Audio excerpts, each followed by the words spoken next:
I want to share the first-person story of Yunek, who became a voice for so many who have been silenced, who have felt the weight of injustice pressing down on them like a heavy cloak.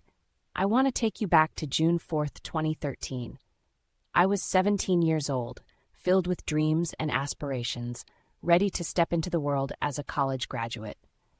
I had just finished high school, where I ranked 11th in my class and was proud to speak at graduation as the senior class president. I had my whole life ahead of me.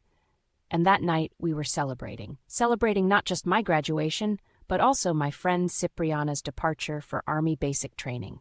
Picture this, a backyard filled with laughter, the crackle of a bonfire, the sweet taste of s'mores melting in your mouth, and the nostalgic sip of Capri Suns.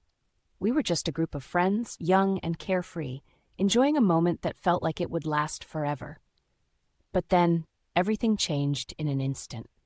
A bright light shone in my eyes. At first, I thought it was a friend playing around, maybe using their phone flashlight to get a laugh. So I raised my hand, shielding my eyes, and politely asked them to stop. But instead of a friendly response, I was met with a demand for my ID.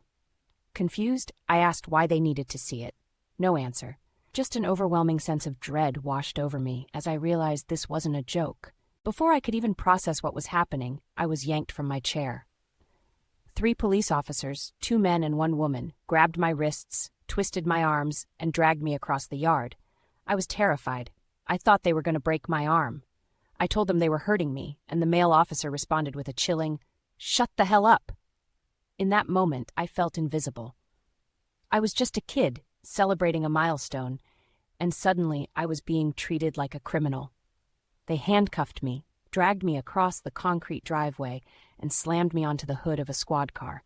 I gasped, in pain, my heart racing, confused and scared. My friends rushed over, desperate to understand why this was happening, but the officers screamed at them to get back. I was shoved into the back of the squad car, my body pushed and punched, and I sat there, awkwardly, gasping for breath. Not once did anyone tell me why I was being arrested or what I had done wrong. I was just a girl who wanted to enjoy her graduation night. And now I was trapped in a nightmare. By the time I arrived at the Peoria County Jail, my right shoulder was screaming in agony. My knee was swollen, and my wrists were bruised and cut. I asked for medical attention, but it was denied. I spent the night there, held until 5:30 a.m. the next day, when my mother finally came to pick me up. Later, I learned the extent of my injuries, a torn labrum in my shoulder and an incapacitated wrist. I was left with scars that would require 3 surgeries, steroid injections, and years of physical therapy.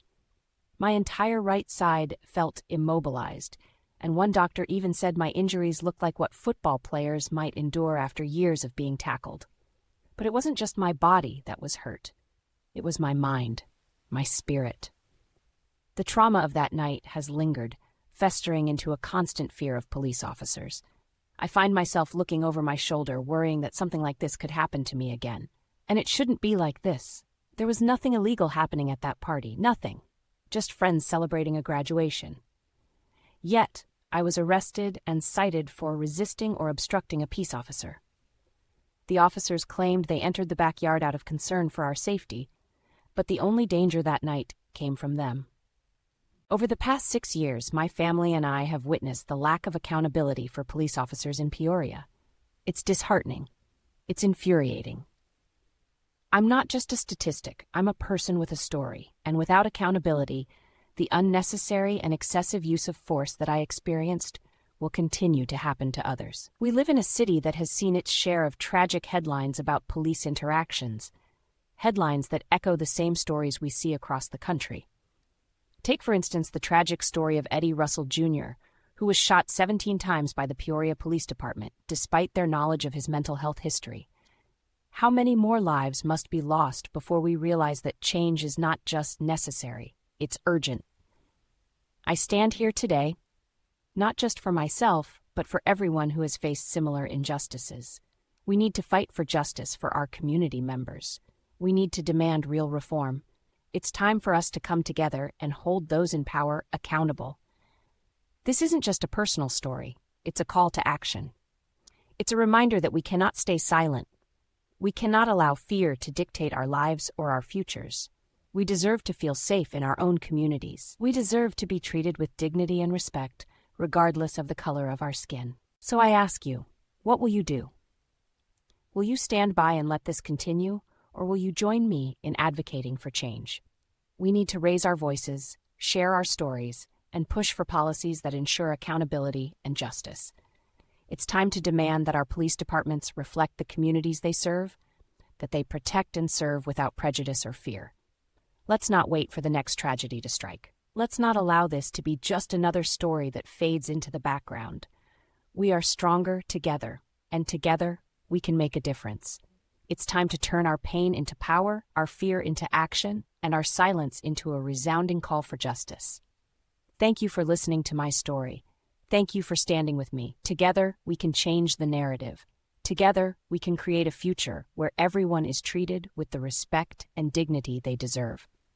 Let's make that future a reality.